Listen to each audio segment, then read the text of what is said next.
Orange County Registered Digital. Hello and welcome to the first OC Varsity Gridiron Show of the new year of the 2014 season. I'm your host, Jonathan Camus. We're excited to be here. I'm alongside Steve Fryer and Dan Albano. We are going to talk about the #1 school in the land. We're over here. Why not, guys? It is Servite. Steve, why is Servite #1? Well, they have so many excellent returning players, a bunch of all-league guys and all-county guys. It really starts at quarterback Travis Waller, fantastic two-way guys, committed to Oregon. And then we've got Maurice Davison, who anchors a really good secondary. The line play looks solid again. They got great linebackers, Savage and Parcells. Got a good group of playmakers on both sides of football. Should be a lot of fun to see what happens with Servite.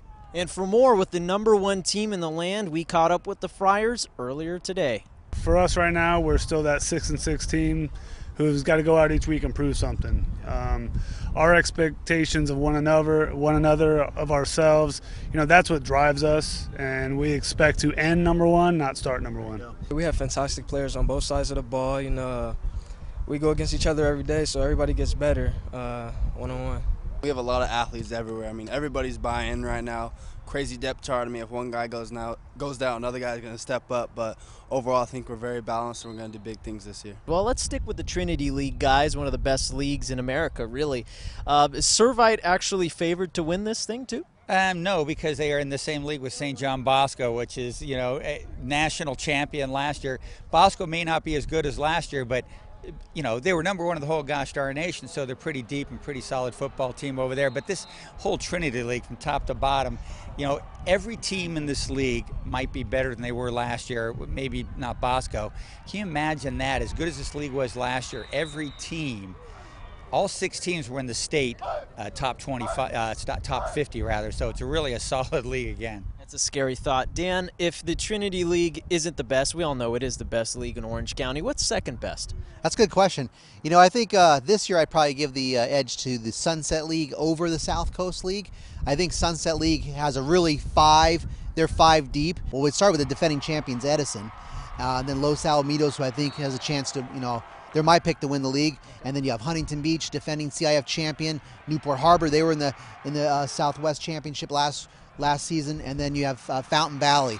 And I think those 5 teams are just a little bit deeper than what the South Coast League can offer. It's Sunset League's got 6 teams, so they're a little bit bigger league, gives them a little advantage. But I think Sunset League's my pick. Finally, guys, what kind of themes do you think will prevail this season, whether it's teams trying to claw and make into the playoffs, teams fighting in different kind of divisions, or any kind of changes CIF made?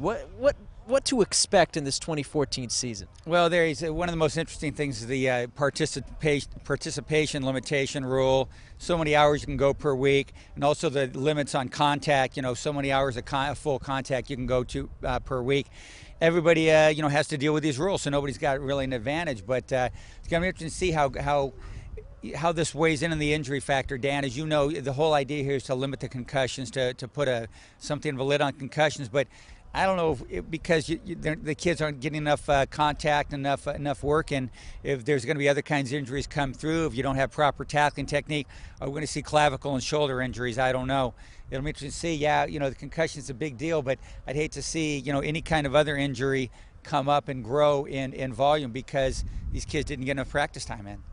Dan, what do you have to say? Well, I agree with that, and I think it would be interesting to watch that at the freshman level. Those kids that haven't played a lot of tackle football and pads and that could be interesting how that. But I think that's definitely a trend to watch. One thing I'm looking forward to in the Southern Division. Corona Del Mar is out of the Southern Division. They've been really ruling that division in CIF. And one of the interesting teams in leagues that's in there now is that new North Hills League, which is Brea, Linda, El Dorado, El Medina, Canyon. All the L's, yeah. Canyon.